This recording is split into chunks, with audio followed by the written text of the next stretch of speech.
அனைத்து mega TV நேயர்களுக்கு அன்பான வணக்கம். இது யோகேஸ்வர் காய்கறி வைத்திய முறை பற்றிய காய்கறி வைத்திய குறிப்புகள். இன்றைக்கி நம்ம பார்க்கக்கூடிய தலைப்பு என்னென்னா, மலம் மற்றும் குடல் சார்ந்த பிரச்சனைகள்னால ஏற்படக்கூடிய உடம்புல மற்ற உறுப்புகள் வரக்கூடிய பிரச்சனைகள். இதுதான் நம்ம பார்க்க போகிறோம்.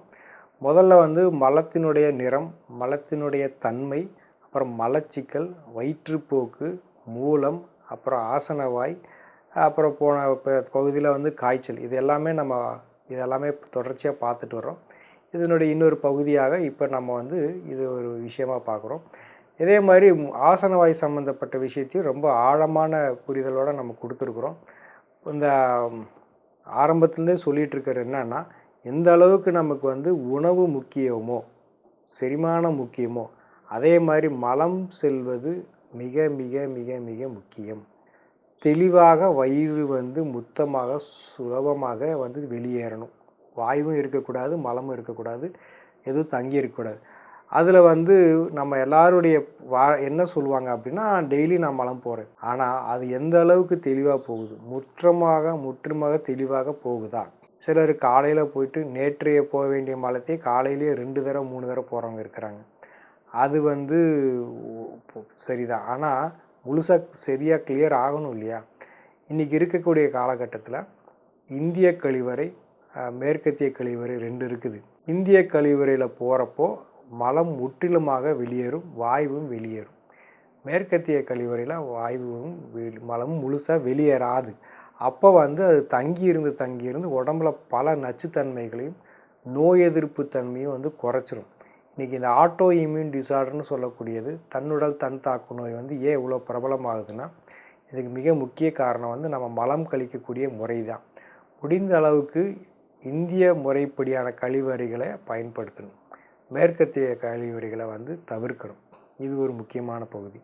ரெண்டாவது, எந்தெந்த மாதிரி உணவு முறைகள், அது நார்ச்சத்துள்ள உணவு முறைகள் எடுக்கிறப்போ குடலில் பெருசாக மலம் தேங்காது போயிடும். அதே மாதிரி நார்ச்சத்து குறைவாக அல்லது நார்ச்சத்து குறைவாக இருக்கிறதுனா பயிறு, பருப்பு, கடலை.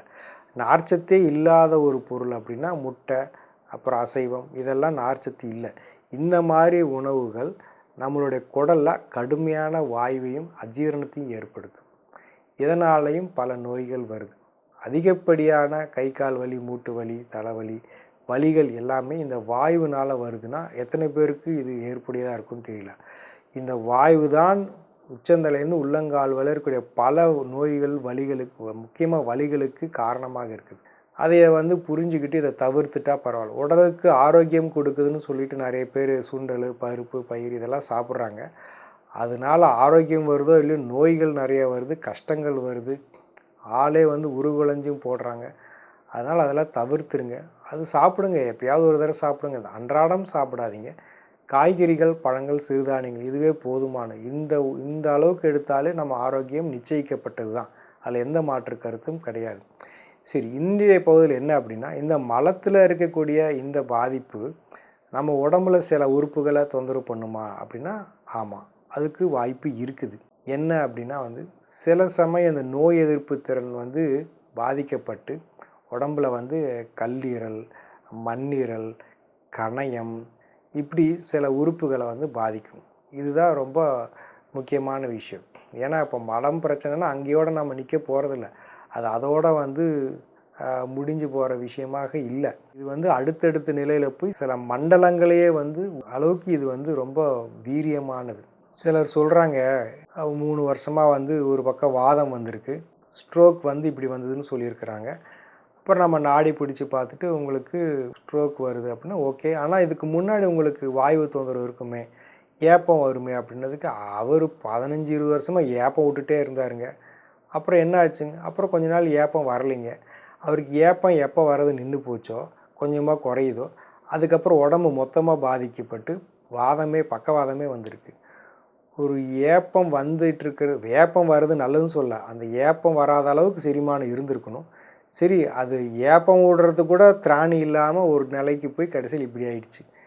இப்போ இது ஒரு பெரிய விஷயமா, ஏப்பம் ஒரு பெரிய விஷயமா அப்படின்னா ஆமாம், அது ஒரு பெரிய விஷயமா நம்ம கருதி இருக்கணும். ஆனால் கருதலை. அப்போது அதுக்குண்டான பின் விளைவை அனுபவிக்கிறோம். இந்த மாதிரி ஸ்ட்ரோக் வரக்கூடியவங்களுக்கு பார்த்தீங்க அப்படின்னா பின்னாடி முதுகுத்தண்டு, அப்புறம் முன்னாடி இருக்கிற வயிற்று பகுதிகளில் வாய்வு சேர்ந்து சேர்ந்து கஷ்டப்படுவாங்க. நம்ம நிறைய கேள்விப்பட்டிருக்கிறோம். நிறைய பார்த்திங்கன்னா நைட்டு இரவு தான் தூங்குறப்போ அப்படியே நெஞ்சு வலி வந்துருச்சு. நிறைய ஹார்ட் பேஷண்ட்டு பார்த்திங்கன்னா இரவு சமயத்தில் தான் வந்து வலி வேதனைகள் வருது அப்படின்லாம் நம்ம கேள்விப்பட்டிருக்கிறோம். அந்த மாதிரி ஏன் வருது அப்படின்னா, நம்ம நல்லா வயிறு நிறைய சாப்பிட்டுட்டு ஒரு வேலையும் செய்யாமல் செரிக்கிறதுக்கு முன்னாடியே படுத்து தூங்கிடுவோம். அந்த வாய்வெல்லாம் அப்படி மேலே வந்து நெஞ்சு அடைக்கிறது, நெஞ்சு வலிக்குது. தலைக்கு போனால் ஸ்ட்ரோக்கு, நெஞ்சுக்கு வந்து ஹார்ட் அட்டாக்கு இப்படி வருது. ஒரு சிலருக்கு தப்பி பொழைச்சி ஒன்றும் இல்லை, டெஸ்ட்லாம் ஒன்றும் இல்லைன்னு போயிடுவாங்க. ஒரு சிலருக்கு ஆல்ரெடி இருதயத்தில் பலகீனமான தசைகளோ அல்லது ஏதாவது பாதிப்பு இருந்தால் அது மொத்தமாக முடிச்சிடும். இப்படி வாயு ஆனது அதோட சேட்டை சாதாரண விஷயம் இல்லை. சரியாக மலம் கழித்து வாயு வெளியேறலைன்னா என்ன வேணாலும் உடம்புல நிகழலாம். அதாவது செயல் இழப்புன்னு சொல்கிறாங்க இல்லையா, ஒரு உறுப்பு செயல் இழந்து போகுதுன்னு சொல்கிறாங்க இல்லையா, அதுக்கு இது ஒரு மிக முக்கியமான காரணம். தசை வாய்வு, குடல் வாய்வு இதெல்லாம் வந்து ஒரு சாதாரணமாக நம்ம அப்படி கடந்து போயிட முடியாது. இது எவ்வளோ பெரிய ஆற்றல் இருக்குது அப்படின்னா, நம்ம உடம்புல வந்து சிறுநீரகம்னு சொல்கிறோம் இல்லையா, அதையவே ஸ்தம்பிக்க வச்சிருது. இப்போ ஒருத்தர் பார்த்தோம் அப்படின்னா ரொம்ப உழைக்கக்கூடியவர் தான், மார்க்கெட்டிங்கில் இருக்கிறாரு. ரொம்ப பசிச்சது அப்படின்னா கடையில் போய் வடை தான் சாப்பிடுவார். அவர் நான்வெஜ்ஜு சாப்பிட்றல, வடை தான் சாப்பிட்றாரு. ஒரு பருப்பு வடை சாப்பிடுவார், ஏதோ ஒரு வடை சாப்பிடுவார். தயிர் வடை, பருப்பு வடை, சாம்பார் வடை ஏதோ ஒரு சாப்பிடுவார். இப்படி பசிக்கிறப்ப ஒரு டீ ஒரு வடை இப்படி சாப்பிட்டுட்டு வடை போண்டா சாப்பிட்டே இருந்தார். ஒரு குறிப்பிட்ட சமயத்தில் அவருக்கு பார்த்திங்கன்னா உடம்பு ஃபுல்லாக அரிப்பு. அப்படி அரிப்பு அரிப்பு அரிப்பு அரிப்பு. அப்புறம் ரத்த பரிசோதனையில் பார்த்தா உடம்புல உப்பு ஜாஸ்தி ஆகிடுச்சு, கிரியேட்டின் ஜாஸ்தி ஆகிடுச்சு, சிறுநீரகம் பழுது அடைஞ்சிருச்சுன்னு சொல்லிட்டாங்க. இப்போ இவங்க என்ன பெருசாக ஒன்றும் சாப்பிடல, அவங்க ஒன்றும் தப்பான ஒரு இதெல்லாம் சாப்பிடல. அப்போ அந்த வடை சாப்பிட்டது தப்பா அப்படின்னா, அதையவே தினந்தோறும் சாப்பிட்றது, பசிக்கிறப்பெல்லாம் அதை போட்டு அமுத்துறது, ஒரு ஆரோக்கியமான நார்ச்சத்து இல்லாமல் உணவை ஒரு ஒரு ஸ்நாக்ஸ் மாதிரி இருக்கிறத வந்து ஃபுட்டு மாதிரி சாப்பிட்ருக்கிறாரு. அந்த மாதிரி தான் இன்றைக்கி நிலமை வந்து போய்கிட்டுருக்கு. உலகத்தில் எதெல்லாம் வந்து ஏதோ ஒரு நாள் சாப்பிட வேண்டியது இருக்கோ அதை அடிக்கடி சாப்பிட்ற மாதிரி இப்போ உலகம் மாறிட்டுருக்கு. இதுவே போக போக பெரிய வந்து ரொம்ப விலை கொடுத்து வாங்குற மாதிரி இருக்கும். இதை புரிஞ்சுக்கிட்டு முடிஞ்ச அளவுக்கு நாம் வந்து நார்ச்சத்துள்ளதாக சாப்பிட்லாம். எத்தனையோ போகிற வழியில் பழங்கள் இருக்குது, காய்கறிகள் இருக்குது, பழ ஜூஸ் குடிச்சிருக்கலாம், அல்லது காய்கறிகள் வாங்கி சாப்பிட்ருக்கலாம், அல்லது இவரே சாப்பாடு டப்பாவில் போட்டு எடுத்துகிட்டு போய் சாப்பிட்ருக்கலாம். அது வந்து ஒரு கௌரவ குறைச்சலாக என்னன்னு தெரியல. வெளியில் கடையில் போய் சாப்பிட்றது ஒரு சுகமாக சௌகரியமாக இருக்குதுன்னு நினைக்கிறாங்க. அதில் போய் எதுலையா போய் மாட்டிக்கிறாங்க. நிறைய காரணங்கள் சொல்கிறாங்க. வெளியூர் போகிறவங்க, அதிகமாக பயணத்தில் இருக்கிறவங்க, டிரைவிங்கில் இருக்கிறவங்க, தொழிலில் இருக்கிறவங்க வந்து இதனால் இது செய்ய முடியல, அது செய்ய முடியல அப்படின்னு நிறைய வந்து காரணங்களை சொல்கிறாங்க. நான் என்ன சொல்கிறேன்னா, இப்போது உதாரணத்துக்கு ஒரு வெண்டைக்காய் அல்லது கோவக்காய், கொத்தவரங்காய் இந்த மூணுமே பார்த்திங்கன்னா எடுத்துகிட்டு போகிறதுக்கு சுலபமாக இருக்கும். ஒரு பையில் போட்டுக்கலாம், பேக்கெட்லேயே கூட போட்டுக்கலாம். கோவக்காய், வெண்டைக்காய், கொத்தவரங்காய் ரொம்ப எளிமையாக இருக்குது. அதுக்கு ஒன்றும் பெருசாக நீங்கள் சைட்லலாம் கட் பண்ண தேவையில்லை. கழுவிட்டு சும்மா அப்படியே மென்று சாப்பிட்டுக்கலாம். நான் பரிந்துரைக்கக்கூடியது வந்து முக்கியமாக வந்து கொத்தவரங்காயும், கோவக்காயும், வெண்டைக்காயும் இந்த மூணையும் அதிகமாக இந்த மாதிரி பயணத்தில் இருக்கிறவங்களுக்கு. ஏன் அப்படின்னா அவங்களுக்கு கண்டிப்பாக வந்து ஏதாவது தவறான உணவு மாதிரி தான் அவங்களுக்கு ஏதாவது இருக்கும். அப்போ அதுக்கு வந்து கோவக்காய் சரியாகும். அப்படி ஏதாவது சாப்பிட்ருந்தா கூட அது மலத்தில் ஈஸியாக வந்து போயிடும். அப்புறம் வந்து ஏதாவது அதில் வந்து நஞ்சு கிஞ்சி எதையாவது ஒன்று உடம்புக்கு ஒவ்வாதது எதாவது போட்டிருந்தாங்கன்னா கொத்தவரங்காய் சாப்பிட்றப்ப உடம்புனுடைய சூட்டை வந்து காப்பாற்றிடும். அதே மாதிரி வெண்டைக்காய் எடுக்கிறப்போ அவங்களுக்கு அப்போ இருக்கக்கூடிய அந்த உணவில் இருக்கிற வாயு தொந்தரவுகள் இது இருக்கும் இல்லையா, அந்த வாயு எல்லாம் வந்து ஈஸியாக வெளியேற்றிடும். இந்த வெண்டைக்காய் எடுக்கிறப்போ குடல் வாயு வெளியில் போயிடும். குடல் வாயுவில் தங்காது, வெண்டைக்காய் சாப்பிட்றப்போ போயிடும். இந்த ஒரு 3 பொதுவாக வந்து வெண்டைக்காய் கோவக்காயிலே வாயு போயிடும். இருந்தாலுமே வந்து கொத்தவரங்காயும் எடுத்துக்கலாம், அதுவும் சாப்பிட்லாம். இது எல்லாமே மென்னே சாப்பிட்லாம். இதுக்காக நீங்கள் ஒன்றும் ரொம்ப சிரமப்பட தேவை, சும்மா மென்னே சாப்பிட்டா கூட போதும். பயணத்தில் இருக்கிறவங்க அல்லது நேரம் இல்லை, நான் வேலைக்கு போய்கிட்டு இருக்கிறேன், எனக்கு எதுவும் நேரம் இல்லை, இதெல்லாம் அரைச்சி குடிக்க முடியாது அப்படின்னு சொல்கிறவங்க, அல்லது வந்து அவங்க தொழிலே வந்து சம்மந்தமில்லாத நேரத்தில் இருக்கும், இரவில் இருக்கும், அவங்களால பெருசாக செய்யணும்னு நினைக்கிறப்போ அவங்களுக்கு தூக்கமும் உடம்புல ஒத்துழைப்பு இருக்காது. இது மாதிரி இந்த காய்கறி வைத்தியத்தை நடைமுறைப்படுத்த முடியாத நிலையில் இருக்கிறவங்களுக்கு இந்த கொத்தவரங்காய், கோவக்காய், வெண்டைக்காய் ஒரு அருமையான மருந்து. சில சமயம் கொப்பரை தேங்காயும் சொல்லுவேன். அது வந்து அதுவும் மென்று சாப்பிட்டுக்கலாம். அது ஒரு சுலபமான முறை, அதுவும் சாப்பிட்டுக்கலாம். அப்படி சாப்பிட்றவங்களும் இருக்கிறாங்க. ஒரு பாக்ஸில் போட்டு கொப்பரை தேங்காயை வந்து பொடி பண்ணியோ இல்லை சில்லாவோ வச்சு சாப்பிட்றவங்க இருக்கிறாங்க. அதுவும் நல்லா கேட்குது. ஆக மொத்தம் அன்றாடம் வந்து உணவு முறைகளை நார்ச்சத்து இருக்கிற மாதிரி பார்த்துக்கணும். சரி, இதெல்லாம் சாப்பிட்டுட்டு கடைக்கு போகிறாங்க. அப்போ அங்கே போகிறப்போ இப்போ உதாரணத்துக்கு மத்தியானத்துக்கு போகிறாங்க அப்படின்னா கொஞ்சமாக சாப்பாடு போட்டு அதிகமாக பொரியல், கூட்டு, அப்புறம் காய் இருக்கும் இல்லையா, கடையில் ஏதாவது காய் தானே அதை போட்டிருப்பாங்க. இப்போ ஏதாவது ஒரு குழம்பு போட்டாங்கன்னா அதில் காய் நிறையா இருக்கும். காய் அதிகமாக சாப்பிட்டுக்கலாம், சாதத்தை கம்மியாக சாப்பிட்டுக்கலாம். பெருசாக எதுவும் வந்து ரொம்ப வயிறை வருத்திக்கிற மாதிரி சாப்பிடாமல் இருக்கலாம். இப்படி வீட்டில் இருந்தாலும் வெளியில் இருந்தாலுமே வந்து காய்கறிகளை அதிகமாக எடுத்துக்கிறப்போ ரொம்ப ரொம்ப நல்ல விஷயந்தான் நடக்கும். இது போக வந்து இன்னும் கொஞ்சம் எளிமையாக வேணும்னா வெள்ளரிக்காய் வந்து கொஞ்சம் சாப்பிட்றதுக்கு ஈஸியாக இருக்கும். அப்படி காய்கறிலாம் வந்து எனக்கு அது பச்சை கிச்சை அப்படின்னு ரொம்ப அழட்டிக்கிறவங்களுக்கு வெள்ளரிக்காய் சொல்லுவோம். அது கூட உங்களுக்கு கஷ்டம் இல்லாமல் ஈஸியாக சாப்பிட்டுக்கலாம். அதில் நீர்த்தன்மை நிறையா இருக்கிறதுனால சாப்பிட்டுக்கலாம். அதில் வேணால் நம்ம உப்பு மிளகு வந்து ஒரு இதில் வச்சுட்டோம் அப்படின்னா, ஒரு பாக்ஸில் போட்டு வச்சிட்டோன்னா அந்த உப்பு மிளகு வச்சு தொட்டு அதுவும் டேஸ்ட்டாக சாப்பிட்ணுன்னா அப்படி நம்ம எடுத்துக்கலாம். அப்புறம் சொல்லவே இருக்குது, பழங்கள் எல்லா இடத்துலையும் கிடைக்கிது. அதே மாதிரி வெற்றிலை வந்து நல்லா மென்று சாப்பிட்லாம். எங்கே போனாலும் வெத்தலை ஓரளவுக்கு கிடைக்கும். வெத்தலையில் ஒரு 5-6 திராட்சை, அப்புறம் உலர் திராட்சையும் மிளகு இது 2யும் வச்சு சாப்பிட்றப்போ கொஞ்சம் செரிமான சக்தி வந்து நல்லா மேம்படும். இப்படி ஏதாவது ஒரு வழிமுறைகளை நம்ம வெளியில் போகிறப்போ நம்மளே பாதுகாக்க வேண்டிய பொறுப்பு, கடமை இருக்குது. அதை அனுசரித்து இதெல்லாம் பண்ணிக்கணும். இப்போ நம்ம சொல்லிகிட்டு இருக்கக்கூடிய டைஃபாய்டாக இருந்தாலும் சரி, காலராவாக இருந்தாலும் சரி, ஜாண்டிஸாக இருந்தாலும் சரி, இப்போது குடலில் இருக்கக்கூடிய மண்ணீரல் சார்ந்த, கல்லீரல் சார்ந்த, இப்படி நரம்புகள் சார்ந்த பல மண்டலங்கள், பல நோய்களுக்கு வந்து ஆதாரமே வந்து பார்த்தா குடல் தான் காரணமாக இருக்குது. அதை கவனத்தில் நாம் வச்சுக்கணும். அன்றாடம் மலம் கழிக்கணுங்கிறதே வந்து ஒரு கட்டாயப்படுத்திக்கணும். பரவாயில்ல, அதனால் என்ன அப்படிலாம் நினைக்காம அது வந்து கட்டாயமாக நம்ம போய் ஆகணும், ஏதோ ஒரு முயற்சி பண்ணி போகணும் அப்படிங்கிறது இருக்கணும். நிறைய ஜீவராசிகள் வந்து மலம் கழிக்காமல் வந்து சாப்பிடாது. மனிதன் மட்டும்தான் வந்து மலம் கழிக்காமலே சாப்பிட்டுட்ருக்குறான். அது நாம் என்ன ஜீவராசின்னு தெரியல. ஸோ இது வந்து நமக்கு இருக்கணும். என்னென்னா நம்ம மலம் கழித்த பிறகு தான் சாப்பிடணும். அப்படி ஒரு மனநிலை, ஒரு பக்குவத்தில் இருக்கணும். ஏன் இதெல்லாம் சொல்கிறேன்னா, இது மாதிரி நாமளே ஒரு கட்டுக்கோப்பில் கொண்டு வந்தால் தான் நாம் எந்த ஒரு ஆபத்துலேயும் போய் சிக்காமல் இருப்போம். மலம் கழிக்கலையா, அப்போ வேணாம். இப்போ எப்போ போகுது, மத்தியானம் போகுதா, சாயந்தரம், அதுக்கப்புறம் தான் நான் உணவு எடுத்துக்குவேன் அப்படின்னு நமக்குள்ளார ஒரு கட்டுப்பாடு வரணும். அது குழந்தைகளுக்கு ரொம்ப முக்கியமாக சொல்லணும். ஏன் அப்படின்னா, அவங்க ஆர்வக்கோளாறில் ஏதாவது கொஞ்சம் அதிகமாக சாப்பிட்ருவாங்க. பிடிச்சிருந்ததாக இருந்தால் சாப்பிட்ருவாங்க. அவங்களுக்கு சொல்ல தெரியாது, சொல்ல பயந்துக்குவாங்க. பெரியவங்களாக இருந்தால் கூட எதையாவது செஞ்சு சமாளிச்சுக்குவாங்க. குழந்தைங்க அப்படிங்கிறப்போ அவங்க அந்த ஆர்வத்தில், வேகத்தில் எதையாவது வாயில் போட்டு சாப்பிட்ருவாங்க. அப்போ அவங்களெல்லாம் நம்ம கேட்கணும். என்னம்மா, மலம் போனியா, எப்போ போனேன், எப்படி போனேன் அப்படிங்கிறது அடிக்கடி நம்ம கேட்கணும். தினந்தோறும் கேட்கணும். இதெல்லாம் கேட்கணும். நீ படிச்சியா, எழுதுனியா, ஹோம்ஒர்க் பண்ணியா, இதெல்லாம் நம்ம கேட்குற மாதிரி இதையும் கேட்கக்கூடிய ஒரு பழக்கத்தை வச்சுக்கணும். என்னம்மா போனியா அப்படின்னு கேட்கணும். இதெல்லாம் வந்து கேட்குறதுக்கு விளையாட்டாக இருக்கலாம். ஆனால் வந்து இதெல்லாம் ரொம்ப முக்கியமான விஷயம். ஆரோக்கியத்தில் வந்து என்ன உணவு சாப்பிட்றோங்கிறத, எப்படி மலம் கழிச்சோங்கிறத ஆரோக்கியத்தில் நம்பர் 1ல் நிற்கும். தெளிவாக மலம் போகிறவங்க செய்கிறவங்களுக்கு பெருசாக வந்து உபாதைகள் இருக்கிறதுக்கு வாய்ப்பு இல்லை. அப்படி இருக்குதுன்னு சொன்னால் கூட அது என்ன காரணம்னு நமக்கு தெரியல. ஆனால் கண்டிப்பாக அவங்களுக்கு ஏதாவது ஒரு தெளிவுங்கிறது அவங்களுக்கு இருக்கும். அப்படி பெருசாக இல்லாமல் குறைஞ்சிருக்கலாம். இதை வந்து நம்ம இந்த தலைப்பை பேசுகிறதுக்கு அத்தனை விவரங்கள் இருக்குது. நான் தொடர்ச்சியாக வந்து ஒவ்வொரு தலைப்பை பற்றி பேசிகிட்டு இருக்கிறேன். நாம் இப்போ வந்து இதையவே ஒரு அலசி ஆராய்ந்து நடைமுறை சிக்கல்களோடு உங்களுக்கு சொல்லிகிட்டு இருக்கிறேன். இப்போ பாருங்கள், இந்த பின்னாடி கழுத்து, புடனி இந்த பகுதியில் பார்த்தீங்க அப்படின்னா அதிகமாக வாயு தலையில் ஏறி அதனால் கழுத்து இதெல்லாம் பாதிக்கப்பட்டு அதனால் நம்ம ஏற்கனவே சொன்ன மாதிரி வாதம், ஸ்ட்ரோக் இதெல்லாம் வருது. அதே மாதிரி வாயு முன்னாடி ஏறுறப்போ இந்த தைராய்டு, காய்டரு, இங்கே வந்து ஏதாவது கட்டி ஃபார்ம் ஆகிறது, அதில் வந்து கேன்சர், புற்றுநோய் வருது. மார்பகத்தில் அதே மாதிரி இங்கெல்லாம் வந்து நைட் படுத்து தூங்குறப்போ வாயு மேலே ஏறுது. அப்போ வந்து மூச்சு திணற முடியாமல் எழுச்சி உட்காந்துக்குவாங்க, தூங்க முடியாது.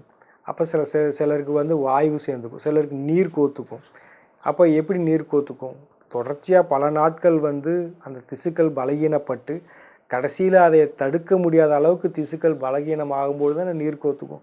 அப்போ இதுக்கு முன்னாடி ஏற்கனவே வந்து அவங்களுக்கு வாயு தொந்தரவு இருந்திருக்கு.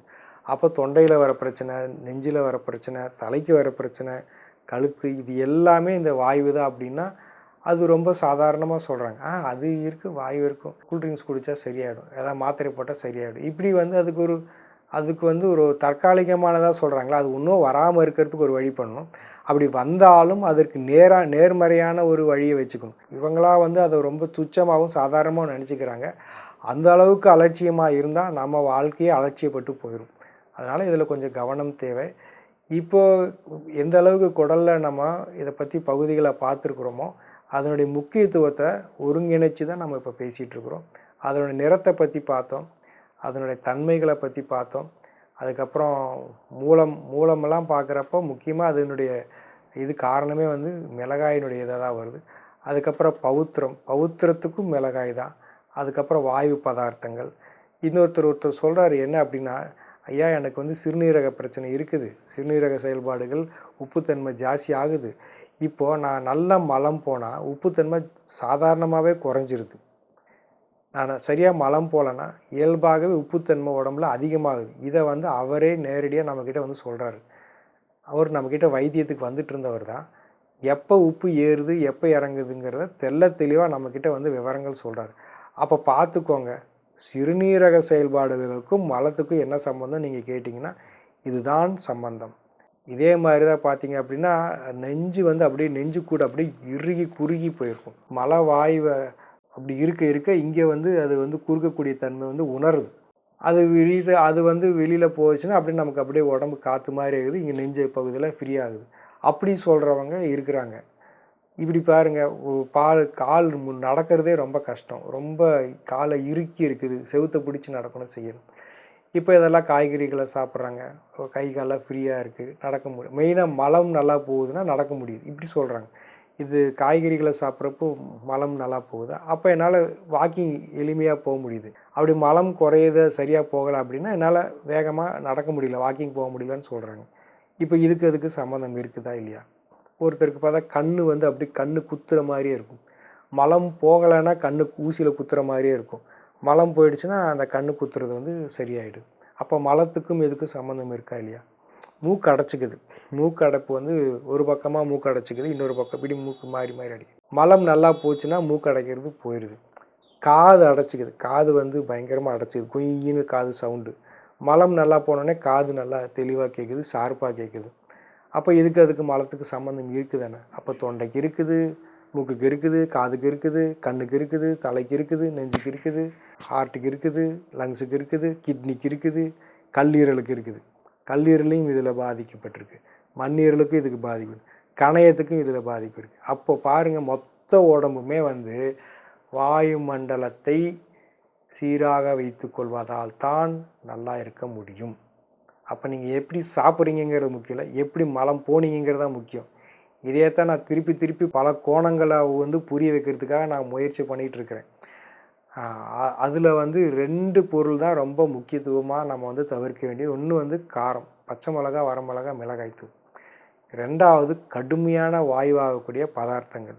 இதுதான் இந்த கன்க்ளூஷன், இந்த பகுதியினுடைய சாராம்சமே இதுதான். இது எந்த அளவுக்கு நீங்கள் கவனம் கொடுத்துருக்கீங்களோ அப்போ தான் நம்மளுடைய குடும்பத்தில் குழந்தைங்க பெரியவங்க பாதுகாப்பாக இருப்பாங்க. ஒரு அம்மா பார்த்தீங்க அப்படின்னா அவ்வளோ அவங்களுக்கு வந்து இருதயத்தினுடைய செயல்பாடுகளே குறைஞ்சிருச்சு. கைனேஸ், உடம்பினுடைய செயல்படக்கூடிய மசில் கைனேஸ் அதுவே கம்மியாக இருக்குது. அந்த இன்றைக்கி நைட்டு அடைய சாப்பிட்ருக்குறாங்க, காலையில் மோஷன் வரல. அவங்க மலம் போகும்பொழுதே பார்த்திங்கன்னா கண்ணெல்லாம் மேலே போயிடுச்சு, சொருகிருச்சு. அப்போது ஒரு மலம் போகாதனால என்ன ஆகுதுங்க, அவங்களுக்கு கான்சியஸ் சுயநினைவே இழக்கிற அளவுக்கு போயிருக்கு. அதிலிருந்து அவங்க மீண்டு வர்றதுக்கு 2-3 மாதம் ஆச்சு, அப்புறம் மறுபடியும் இறந்துட்டாங்க.